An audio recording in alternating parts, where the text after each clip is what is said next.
Bien, bonsoir. Oui, donc Pierre Noël l'a présenté. Je dirais en travaillant sur, en gros, sur une exposition autour du thème de la communication, je me suis aperçu qu'il y a un véritable parallèle flagrant entre ce qui s'est passé il y a une centaine d'années, en gros autour des années 1880-1890, et ce qui s'est passé autour des années 1980 et 2000 avec Internet. Et donc c'est à partir de ce constat que je vais vous présenter cette conférence. Mais plutôt que de vous faire une conférence très technique et avec des explications sur différents phénomènes, je vais m'appuyer sur les dessins d'Albert Robida. Alors Albert Robida, vous ne le connaissez peut-être pas, c'était l'un des grands dessinateurs de la fin du XXe siècle, mais c'est aussi quelqu'un, on le verra, qui a une imagination débordante. Et à partir de petits développements qui ont eu lieu autour de la fée électrique, comme l'a baptisé Raoul Dufy, dont on voit le tableau ici, à partir de quelques éléments qui commençaient à apparaître vers les années 1880, il a complètement fantasmé dans différents domaines, et en particulier dans le domaine de la communication. Donc cette comparaison entre la fée électricité et la fée Internet, je vais la faire avec des transparents hérités d'Albert Robida. Donc le plan de la présentation, donc de la fée électrique à la fée Internet, Albert Robida, que je vais présenter rapidement, les connaissances de l'époque pour bien s'imprégner de ce qu'on connaissait vers les années 1980. Et puis on va présenter le XXe siècle imaginé par Robida. Alors le XXe siècle se passe en 1883. C'est un livre écrit en 1883. En fait, j'en ai des exemplaires ici. Alors pour ceux qui veulent s'intéresser à Albert Robida, je vous signale qu'on trouve sur Gallica, donc de la Bibliothèque nationale de France, on trouve donc, et on peut se faire imprimer les deux ouvrages d'Albert Robida sur la vie électrique et la vie électrique au XXe siècle.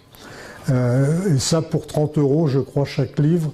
Donc c'est une impression pour vous, en fait, à partir des documents numérisés.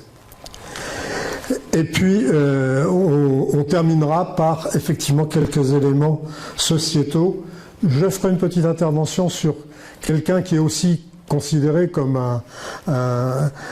quelqu'un qui a fait beaucoup de prospectives autour des technologies, donc Jules Verne.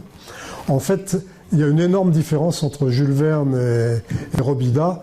Jules Verne ne faisait qu'extrapoler ce qui existait, alors que Robida, vous allez le voir, s'est projeté beaucoup plus loin. Alors, la fée électricité d'un côté, la fée Internet de l'autre, 100 ans d'écart, et on peut faire des parallèles entre un certain nombre d'éléments qui sont apparus il y a une centaine d'années et des éléments qui sont apparus vers les années 1980. Donc pour la fée électricité, la dynamo et l'alternateur. J'ai mis en face les PC et l'informatique, en fait, qui ont été l'un des moteurs, entre guillemets, du développement de l'Internet. Alors, les câbles, alors, il faut savoir qu'avant 1880, à part les câbles télégraphiques, on n'était pas capable de propager l'électricité sur une distance suffisante.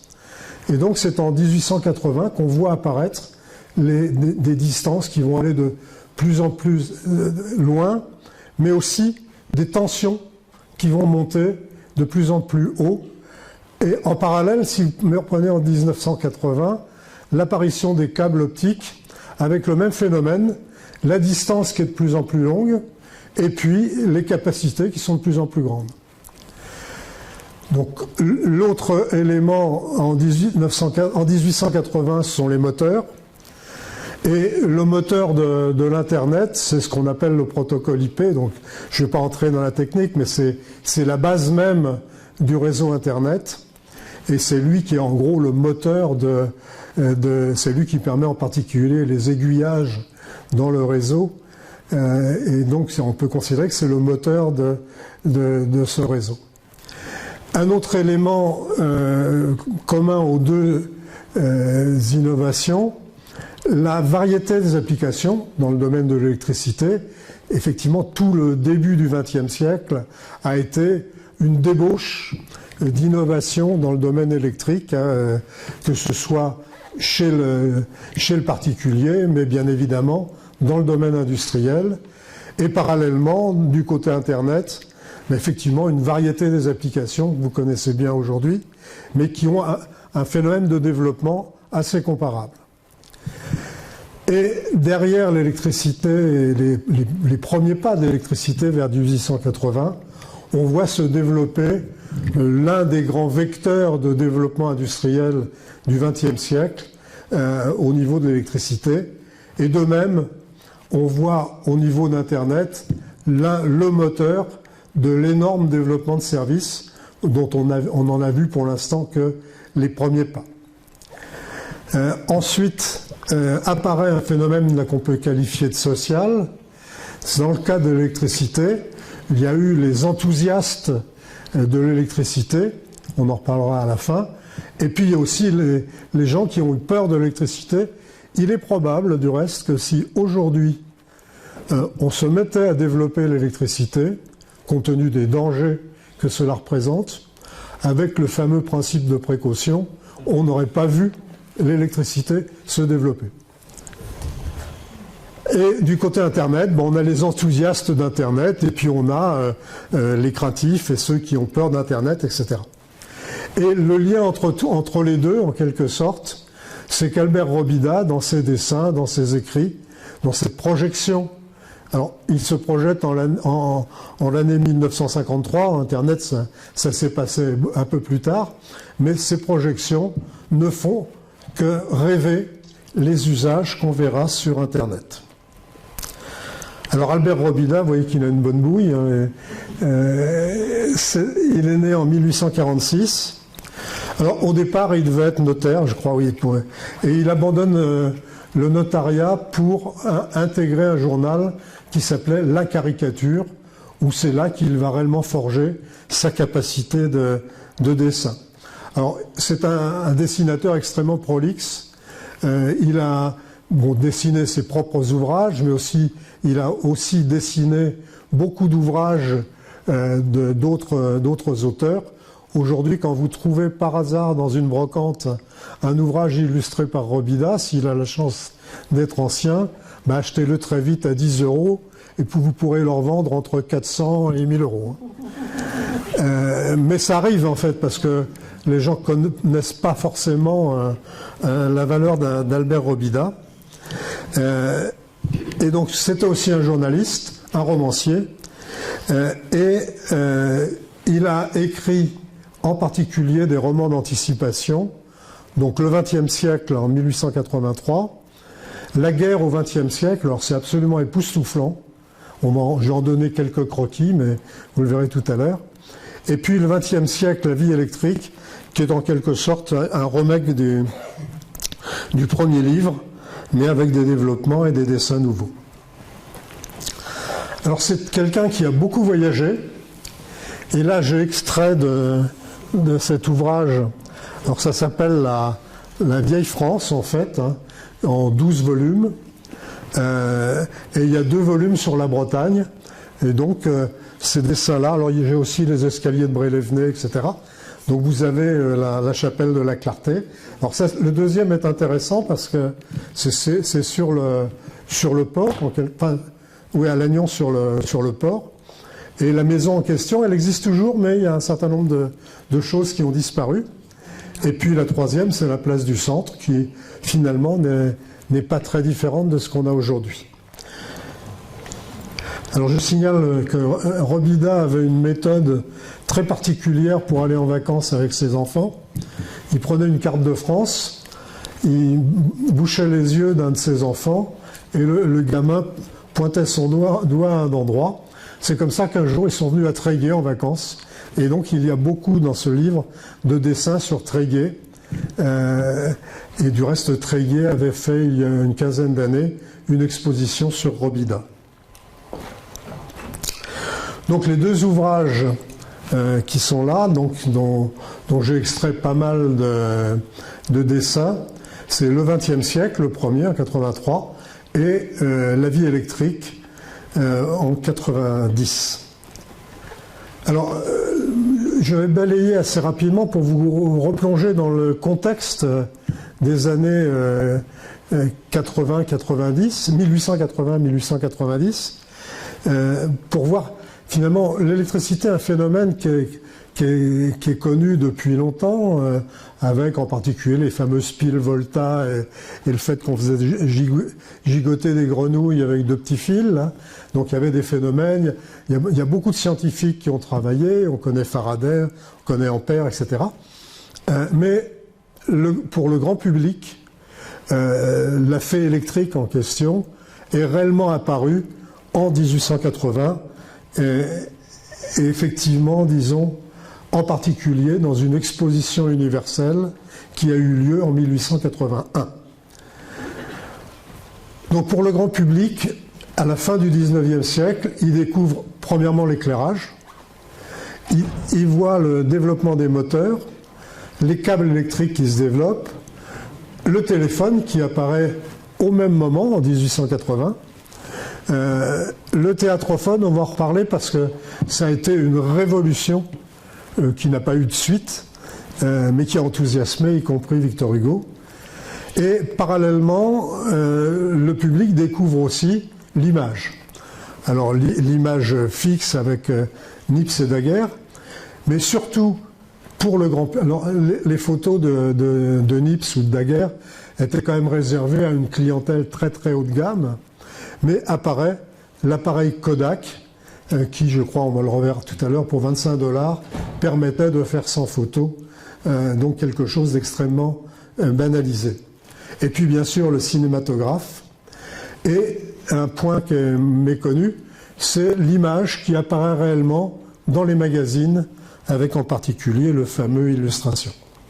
Donc, 1880 et deux expositions universelles dans lesquelles l'électricité va être le point d'orgue en quelque sorte. 83 en fait, hein, et non 82, la foire internationale de l'électricité à Paris, et l'exposition universelle de 89, qui verra bien sûr la naissance de la Tour Eiffel. Et ces deux expositions vont montrer un ensemble d'applications de l'électricité. Et c'est là qu'on peut dire qu'en fait, ces deux expos ont jeté la base de l'épopée industrielle autour du phénomène électrique. Alors, le premier point qui va surprendre énormément le public, c'est l'éclairage. Donc effectivement, l'éclairage et ces lampes vont être une véritable révolution. Il faut bien voir que l'éclairage au gaz a continué dans un certain nombre de foyers, parce que beaucoup de gens avaient peur de l'électricité. C'est que le gaz, au moins, on le voit, on le sent, si j'ose dire, alors que l'électricité, on ne la voit pas. C'est un peu un mécanisme qu'on ne comprend pas, et donc il y a un danger. Et donc, pendant longtemps, jusque vers les années 1960, on s'est encore éclairé au gaz, et on s'éclaire encore au gaz, dans certains cas, dans les campings. Alors cet éclairage, on va le voir, c'est une première révolution qui va se passer d'abord avec du courant continu. On ne savait pas, le courant alternatif qu'on connaît aujourd'hui n'était pas connu à l'époque. Et vous voyez ici l'Opéra de Paris, éclairé en 1879, avec une ribambelle de batterie en sous-sol de l'opéra. Et ceux qui vont réellement révolutionner la distribution électrique, c'est le dénommé Zénobe Gramme, qui va créer la dynamo, qui est réversible, donc c'est en même temps un moteur. Donc voilà la machine de Gramme. Dans les musées de sciences ou dans les collections de certains lycées, on trouve souvent ce type de machine. Cette machine de démonstration est très voisine de celle inventée par Gramme en 1871 comme nouvelle source de courant électrique. Pour l'industrie, Gramme commercialise, à partir de 1872, des dynamos comme celle-ci, destinés à l'éclairage, à l'électrochimie ou aux essais de nouveaux moteurs électriques. Leur bobinage induit est mis en rotation par une machine à vapeur à laquelle il est relié par une courroie. Revenons à la machine de démonstration. À côté des dynamos industriels, Gramme continue à en faire fabriquer pour l'enseignement. L'inducteur n'est pas un électroaimant comme dans les machines industrielles, mais un gros aimant permanent en U, vertical. L'induit est mis en rotation par un démonstrateur à l'aide d'une manivelle. Les pièces polaires, nord et sud, entourent un bobinage induit en anneau. Autour de cet anneau de fer doux, le fil est enroulé en un grand nombre de bobines distinctes, reliées aux lames de cuivre du collecteur. Deux frotteurs de cuivre collectent le courant induit dans les bobines et constituent les bornes positives et négatives de la machine. Voyons sur celle-ci l'anneau avec ses bobines, les lames de cuivre tapissant le collecteur et les balais frotteurs en fil de cuivre. Mettons les balais en contact avec le collecteur et faisons tourner l'induit. Les balais recueillent alors un courant continu. Relions une ampoule à incandescence au balai de la machine.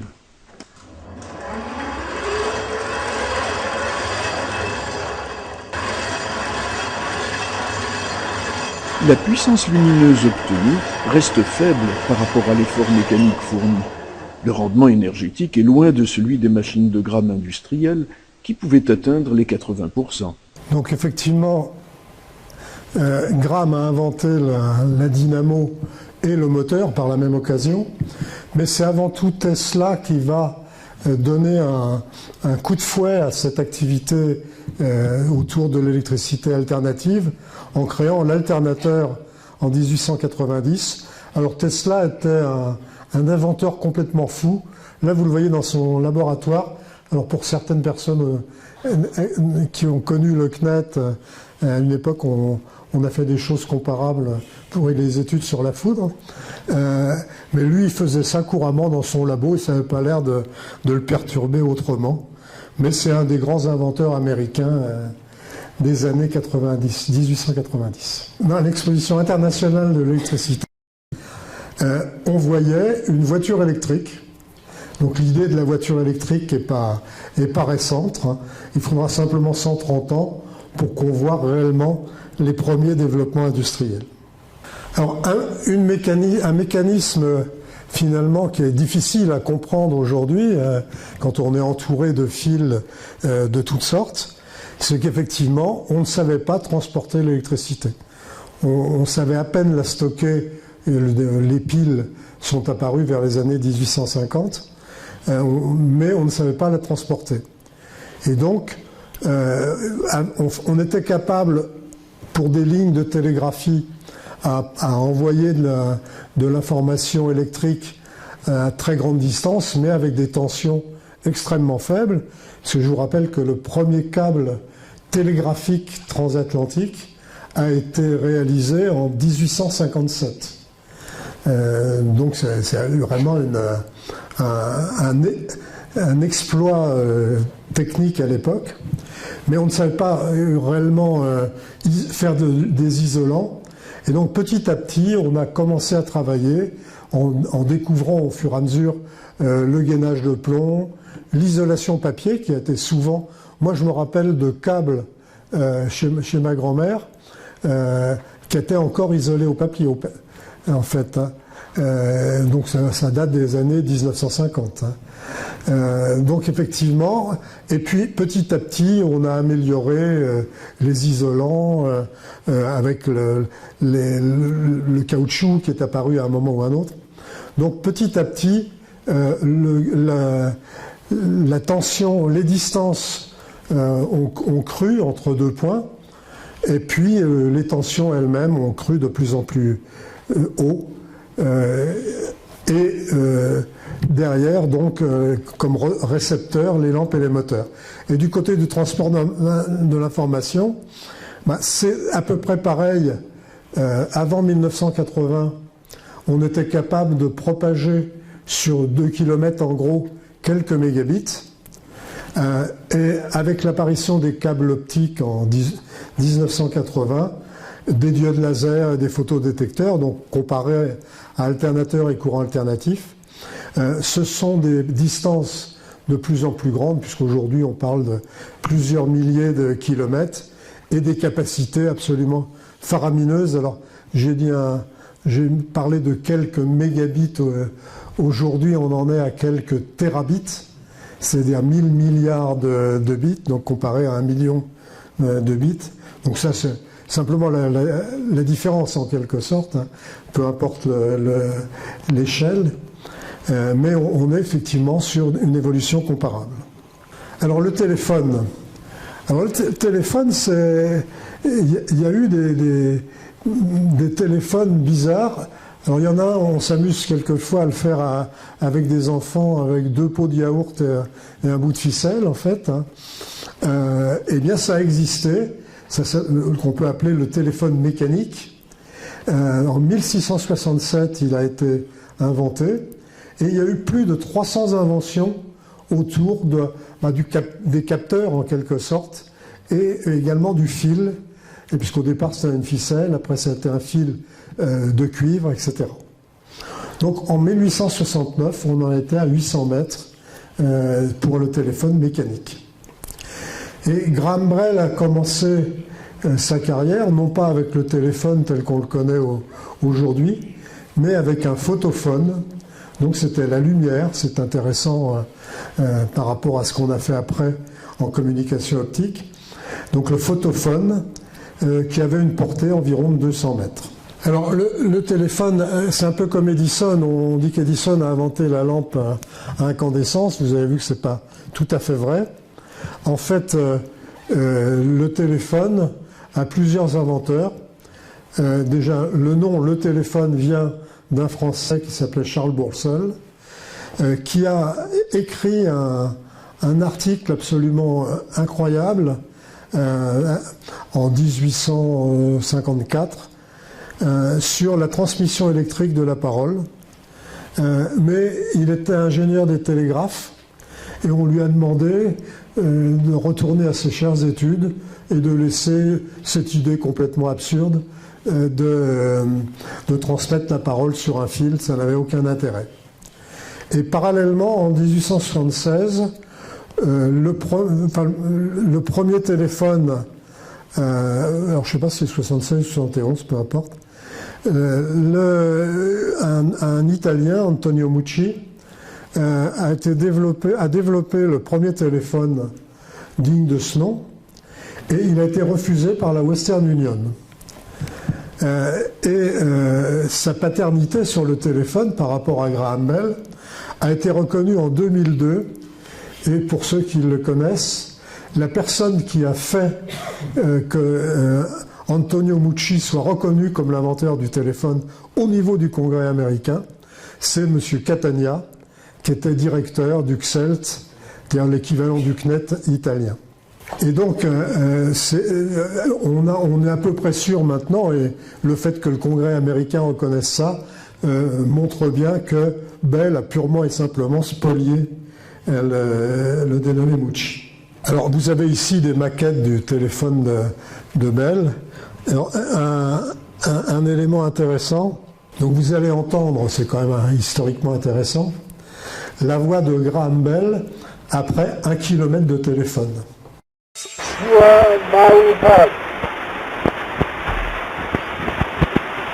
Alexander Graham Bell.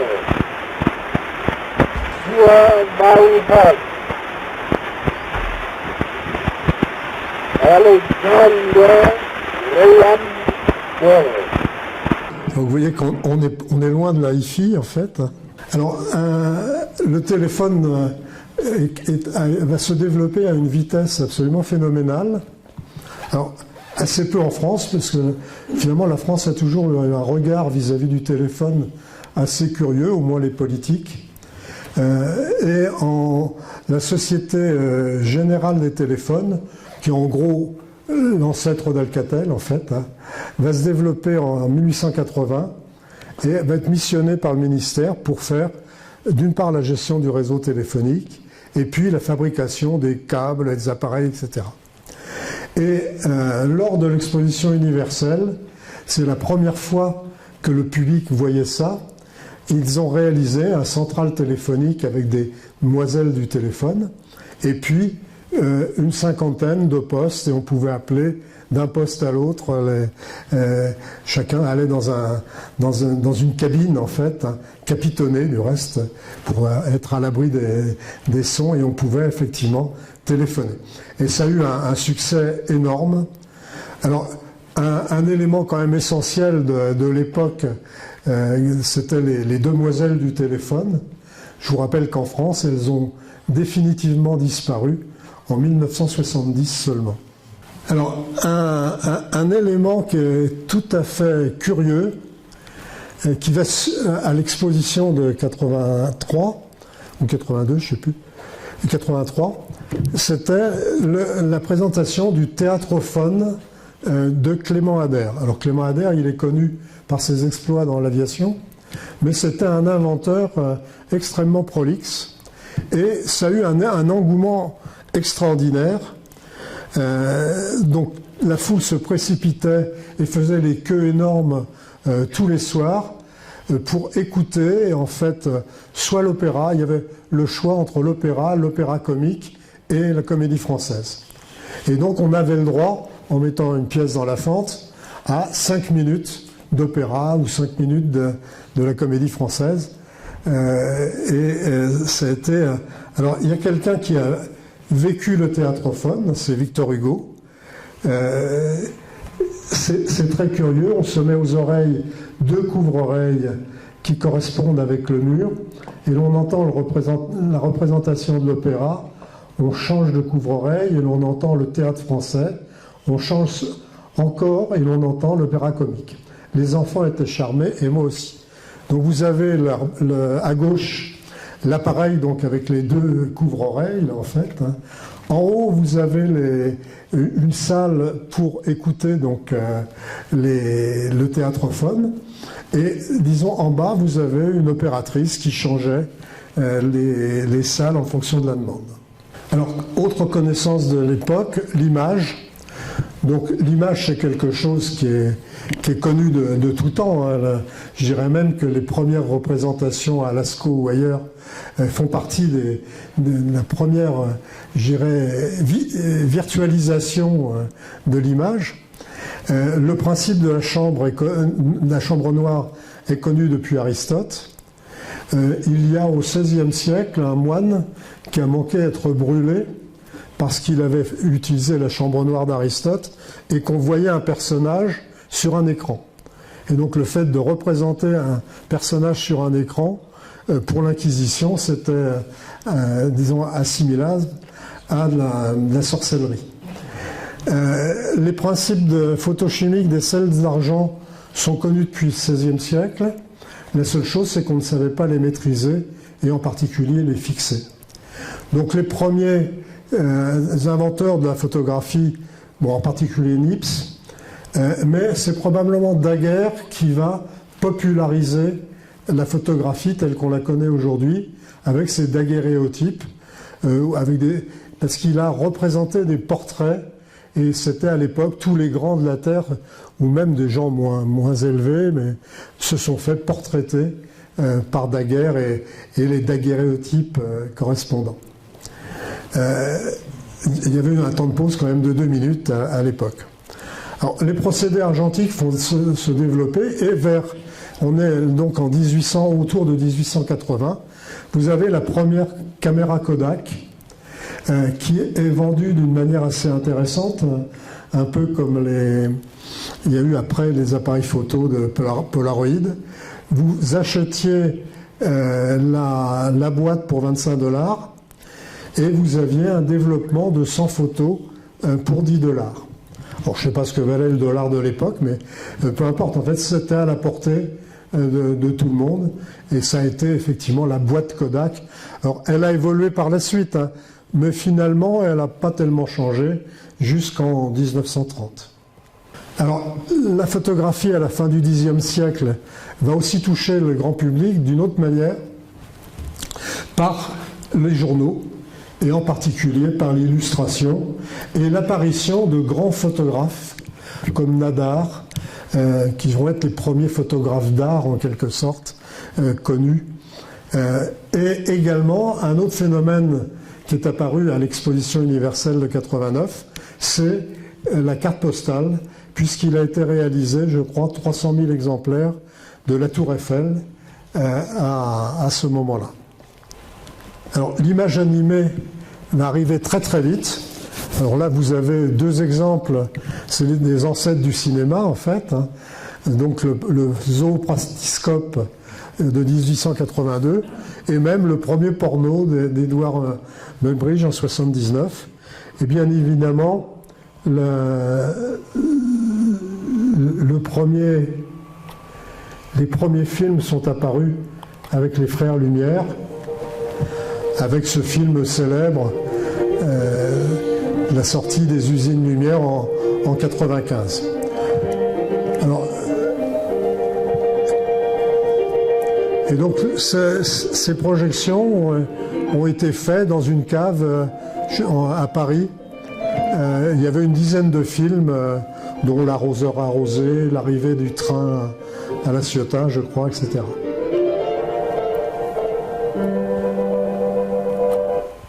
Alors, la reproduction du son. Alors, normalement, j'avais une vidéo, mais je ne l'ai pas retrouvée.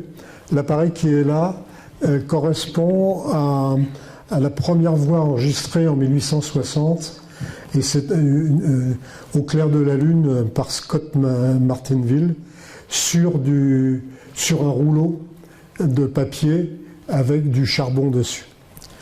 Et apparaissent, disons, en 1880, les premiers appareils d'enregistrement et de reproduction du son, en particulier avec Charles Cros et Thomas Edison. Et on trouve encore quelquefois dans les brocantes ces ancêtres du gramophone. Le gramophone est apparu très vite derrière, le disque 78 tours est apparu, disons, dès 1890.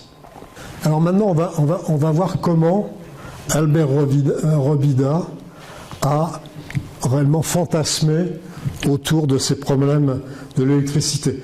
Alors avant de parler de communication au travers d'Albert Robida, on va d'abord passer quelques éléments qui apparaissent dans ses romans. Ces romans se passent en 1953. Alors il y a la guerre. Alors, la guerre, vous voyez ici des appareils. Donc, il y a un certain nombre d'éléments qu'on a retrouvés très vite dès 1914. L'apparition des avions. Alors là, c'était plutôt de genre hélicoptère, mais c'était quand même le même problème. Et puis surtout, les chars, vous en voyez un au milieu, mais on va en voir un ici au centre, qu'il appelait une bombarde mécanique. Donc effectivement, on n'avait jamais parlé de char à l'époque, en 1880 en fait. Et alors un élément tout à fait intéressant, c'est la guerre chimique. Vous avez décrit dans l'ouvrage La guerre au XXe siècle des régiments entiers de guerriers chimiques qui propagent des virus, des choses comme ça.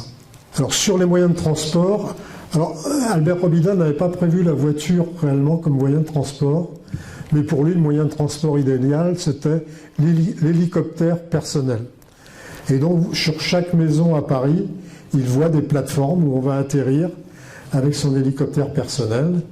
Il a imaginé un Airbus 380 avec, dans la description, on peut mettre 400 personnes, donc on n'est pas loin du compte. Et puis là, vous avez un embouteillage à la sortie de l'Opéra en l'an 2000. Alors, un autre élément quand même qui est intéressant de Robida, c'est la manière dont il voit la condition féminine en 1953. Il faut savoir qu'à l'époque, en 1880, les femmes, bien sûr, n'avaient pas le droit de vote. Elles n'avaient pas accès à certaines professions, dont en particulier avocats, juristes, médecins, etc. Et bien évidemment, elles n'étaient pas élues députées. Et donc, dans sa vie au XXe siècle, les femmes sont devenues majoritaires à la Chambre des députés, alors on n'est pas encore tout à fait là. Elles prennent la parole, elles sont ministres, etc. Donc effectivement, c'était un féministe, disons, bien avant le féminisme officiel. Là, vous avez des exemples d'embouteillage ou un immeuble avec ses plateformes pour atterrir. Alors dans son roman « La vie au XXe siècle », on voit apparaître le dernier facteur, puisque la lettre disparaît au profit des messages. Et puis, il y a la Bretagne qui résiste à l'innovation, en particulier grâce à ses fest-noz. Alors maintenant, on va voir apparaître la communication telle que Robida l'a projetée en 1953 et que l'on peut réellement comparer à Internet. Alors tout d'abord, dans tous les dessins de Robida, on voit apparaître les écrans plats. Alors les écrans plats, ils ont plusieurs formes, hein. Ils sont soit rectangulaires, ça c'est classique, soit ovales. Mais dans plusieurs représentations, on les voit sous forme ovale. Et je rappelle que le premier écran plat au monde, digne de ce nom, a été réalisé au CNET à Lannion en 1984. Donc vous avez la photo à gauche. Alors dans la partie sonore, systématiquement, Robida considère que le son, c'est du main libre. Donc vous avez à la fois le micro et le haut-parleur. Alors il ignorait bien évidemment les difficultés de la technologie main libre, qui a été résolue. Elle n'est pas encore complètement résolue, mais on peut dire qu'aujourd'hui on sait à peu près maîtriser. Alors le main libre, hein, c'est le fait de pouvoir avoir un micro et un haut-parleur séparés, et donc d'avoir les mains libres, comme ça, leur nom l'indique. Et ce mécanisme ne sera réellement résolu que vers l'année 1980. Les technologies, regardez la similitude quand même flagrante entre la caméra de Robida et puis une caméra moderne numérique. Alors le home cinéma, donc pour Robida, il y avait un projecteur et le haut-parleur était intégré au projecteur et ça projetait sur un mur. Alors ce qui est amusant, c'est qu'il avait imaginé que, compte tenu de tous ces fils qui allaient se promener dans les sous-sols, il fallait faire des tuyaux, et en particulier des tuyaux dédiés à la communication. Et donc vous avez à côté un sous-sol parisien, alors c'est pas en 1953, 1953 c'est l'image, mais effectivement le sous-sol parisien actuel, donc qui correspond tout à fait à ce qu'avait imaginé Robida à l'époque. Alors le téléphone à cette époque était balbutiant, on l'a vu tout à l'heure. Alors bien évidemment, il va imaginer le téléphone un peu plus loin que ce qui se faisait dans le temps, et en particulier il a imaginé à côté des fontaines qui distribuent de l'eau, en gros une fontaine qui distribue le téléphone. Donc, alors ça n'existait absolument pas en 1880 en fait. Donc toujours le téléphone avec ses utilisations diverses et variées. Donc répondre à des solliciteurs. Alors ça, on est en plein dedans aujourd'hui avec tout ce qui arrive sans qu'on l'ait fortement demandé. Et puis effectivement les effusions par téléphone entre deux amoureux. Alors là, un mécanisme amusant, la radio n'existait pas. La radio est apparue vers 1906, je crois. Mais il avait quand même imaginé ce que l'on appelle comme service de radio. Il avait imaginé, arrivant par le réseau, et donc vous avez un petit appareil à gauche qui donne les nouvelles de radio. J'ai mis à côté, je dirais que l'équivalent sur Internet, c'est un service de radio qui s'appelle Live Radio, c'est ça. Alors bien évidemment, il avait inventé la télévision. Donc, on l'a dit tout à l'heure, tous ces écrans sont des écrans plats, éventuellement par projection du reste, les premiers téléviseurs à écran plat apparaissent en 1995. Donc la technologie a été inventée au CNET en 84. C'est toujours la même technologie qui est utilisée aujourd'hui. Les premiers téléviseurs ne commencent à être connectés à Internet que vers 2005, avec effectivement des prises HDMI, etc. Alors en tant que télévision, vous avez la possibilité d'avoir accès à l'opéra. Donc j'ai mis l'équivalent actuel de l'autre côté. La possibilité d'avoir accès à des représentations théâtrales. J'ai retrouvé une photo qui fait un peu rêver. C'est ce qu'il y avait vers les années 50 sur la télévision. Bon, bien sûr, il y a évidemment le porno qu'il a imaginé. Et puis, c'est amusant, il avait imaginé la télévision pour des spectateurs au niveau international, en particulier des Noirs. Et donc, j'ai retrouvé une photo qui est tout à fait comparable, si ce n'est que ce n'est pas sur un écran plat. Donc, les usages, il y avait l'information en direct. Là, on avait, je crois que c'est le sac de Pékin en direct, en fait. Et donc, moi, j'ai pris une chaîne de télévision d'information permanente. Et le gros usage, une des grosses découvertes de Robida va être le visiophone. Là, le visiophone qui est représenté là est celui de Biarritz. Et c'est dommage, je n'ai pas plus la photo maintenant, mais on a redécouvert dans les caves d'Armor Science 2 visiophones qui datent de 1970, donc ils sont les premiers visiophones que l'on ait vus en France et qui servaient pour le réseau de visioconférence des PTT. Donc le visiophone, son concept dans les réseaux est apparu en 70, il a disparu très vite, il est réapparu en 1980 avec Numéris, avec le réseau numérique à intégration de services, et puis il a aussi disparu. Et il réapparaît aujourd'hui avec des services du type Skype, par exemple. Mais on ne peut pas dire que ce soit un succès fulgurant. C'est un peu le monstre du Loch Ness des télécoms, le visiophone. Mais dans l'imaginaire de Robida, ça joue un rôle tout à fait important. Là, effectivement, c'est un patron qui appelle une jeune femme, là, probablement sa soubrette. Robida avait imaginé des cabines visiophoniques, bon, sachant que la cabine elle-même téléphonique a quasiment disparu. Et en fait, l'innovation qui était inimaginable à l'époque, c'était effectivement l'utilisation de la radio comme on la connaît aujourd'hui. Alors, toujours les usages du téléphone.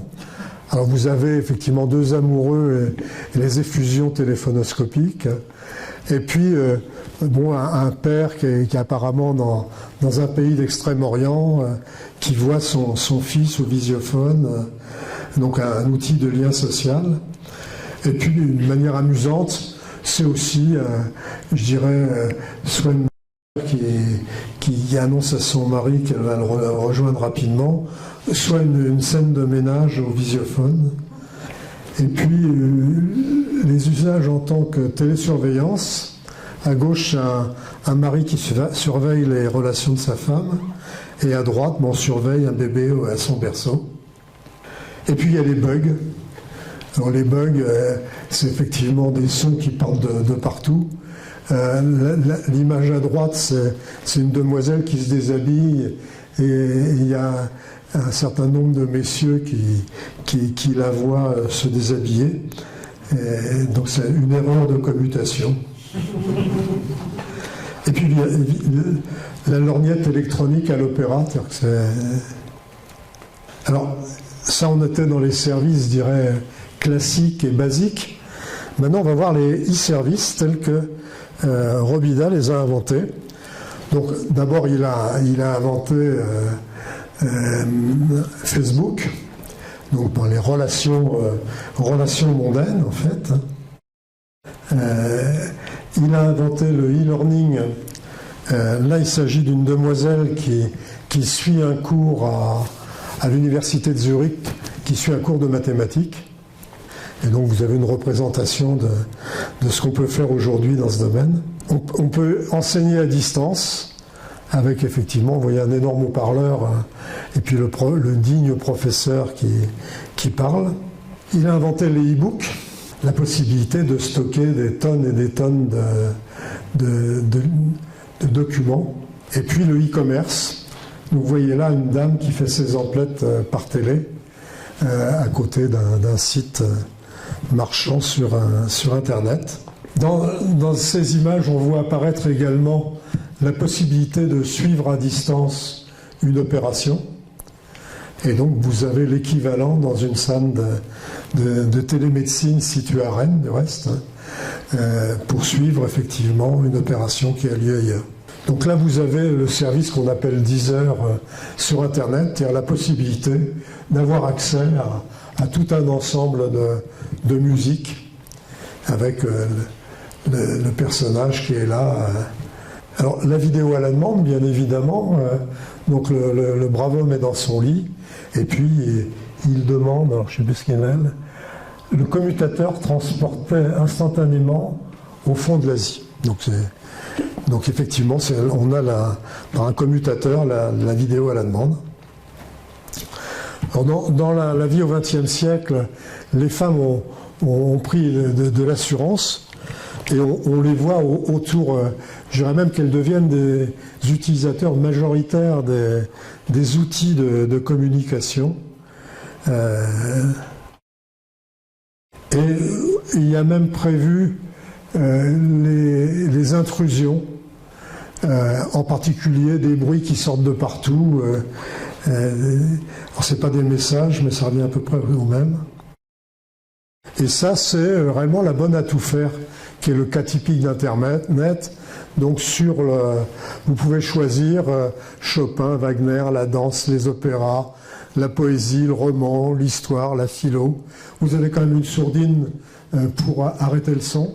Et tout en haut, vous avez la bourse du jour. Donc effectivement, on a là réellement les bases même de l'Internet. Et il n'a même pas oublié le stock de fils qu'on aurait chez soi, avec effectivement tous ces fils qui nous encombrent de tous les côtés. Ce que Robida n'avait pas prévu, je l'ai dit plusieurs fois, mais c'était probablement pas prévisible, c'est effectivement l'explosion de tout ce qui était mobile et autour des portables. Alors il faut savoir quand même que, par exemple, au CNET en 1980, il y avait un certain nombre d'études prospectives, et aucune de ces études prospectives ne donnait une place à la radio telle qu'on la connaît aujourd'hui. Ce n'est qu'en 1993, dans un scénario réalisé à la direction de la stratégie, qui s'appelait Radio Days, que Jean-Marc a dû connaître à l'époque, hein. Ce scénario donnait, disons, à la radio un poids qu'elle a à peu près aujourd'hui, en fait, et finalement une possibilité d'être partout reliée par la radio, ce qui avait permis du reste à l'époque à celui qui dirigeait les activités mobiles à France Télécom de recevoir beaucoup d'argent de la part de la direction pour développer la radio. Robinet ne s'est pas arrêté en 1890, en fait, hein. Alors, il a repris des publications prospectives, en particulier en 1919, je crois. J'arrive pas à voir la date. Mais je dirais sa capacité d'innovation s'était largement émoussée. D'abord parce que beaucoup de choses qu'il avait prévues s'étaient passées. En particulier la guerre telle qu'il l'avait prévue, il l'a vécue en 1914 et l'un de ses fils a disparu pendant la guerre.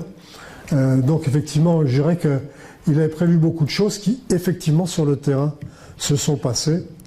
Bon, je dirais que les annales qui se passent en 1965 sont assez médiocres par rapport aux deux ouvrages, ou différents ouvrages parus vers les années 80. Par contre, et c'est ça qui est important, dans cet ouvrage, il apparaît extrêmement pessimiste. Alors, je ne sais pas si vous arrivez à lire. Pourtant, ce n'est pas sans plaisir, ajoute-t-il, que j'ai repris la plume pour écrire un nouveau roman d'imagination destiné aux annales. C'est un jeu de l'esprit séduisant que de prévoir les applications de la science. Vous verrez dans les annales les idées qui me sont venues sur la houille rouge, l'alimentation synthétique. Effectivement, dans ce livre, il y a une usine à bouffe absolument incroyable. L'habitation sous-marine et sur d'autres choses. Mais voyez-vous, je n'envie pas ceux qui vivront en 1965. Ils seront pris dans les engrenages de la société, mécanisés au point que je me demande où ils trouveront le temps et le moyen de savourer les joies qui nous étaient offertes autrefois. Celles de flâner dans les rues, au bord de l'eau ou dans les bois, celles du silence, du calme et de la solitude. Ils ne les auront toutes pas connues, ces joies. Ils ne sauront pas les regretter, mais pour moi, je sais que je les plains. Donc vous voyez ce pessimisme, alors probablement lié à la guerre de 14, mais il n'est pas le seul en fait. Alors là, il y a un petit problème de mise en page. Il n'est pas le seul pessimiste sur le futur, puisque Jules Verne, dans un ouvrage qui s'appelle Paris au XXe siècle, qui a été édité seulement récemment, ouvrage qui est assez médiocre, il faut le dire. Jules Verne imagine comme Robida, alors lui il est encore beaucoup plus catégorique, une société entièrement dirigée par les ingénieurs et les banquiers. On a supprimé les matières littéraires dans l'enseignement, en particulier tout ce qui est latin, grec, tout ça a disparu.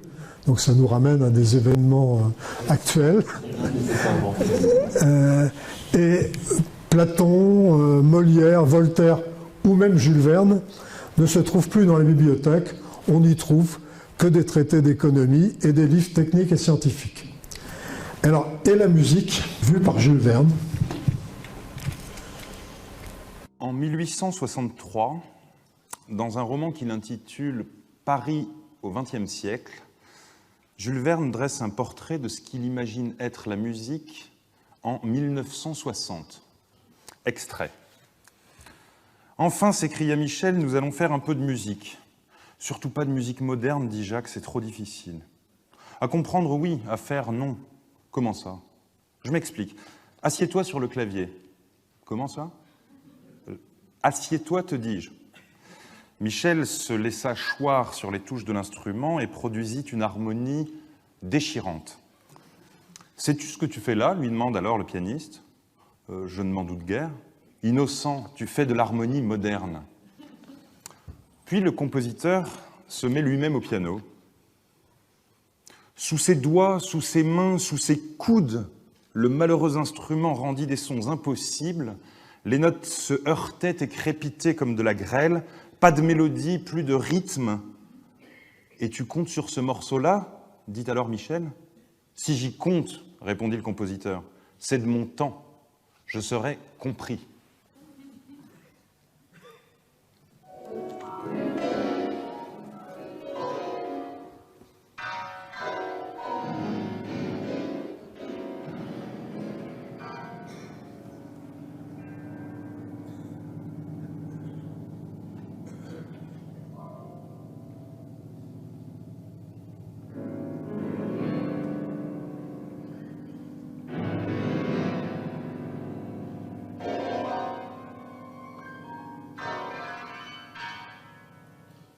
Merci.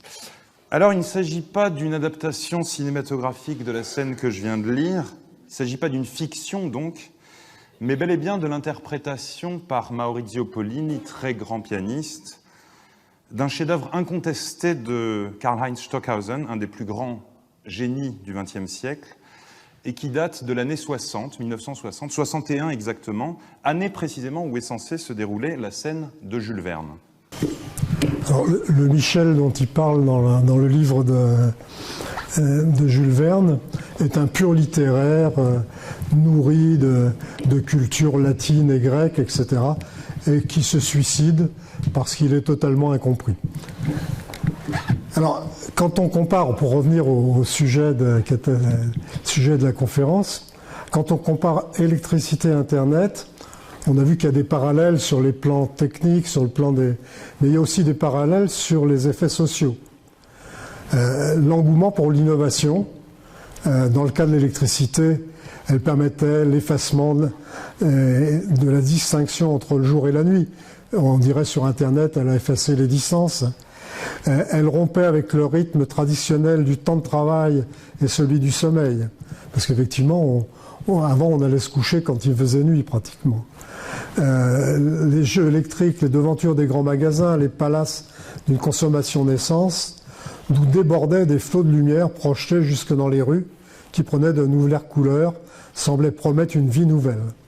Multiples, insaisissables comme le monde, des rêves, l'électricité comme jamais, élargissait le champ des possibles. Donc ça, c'est un exemple parmi d'autres.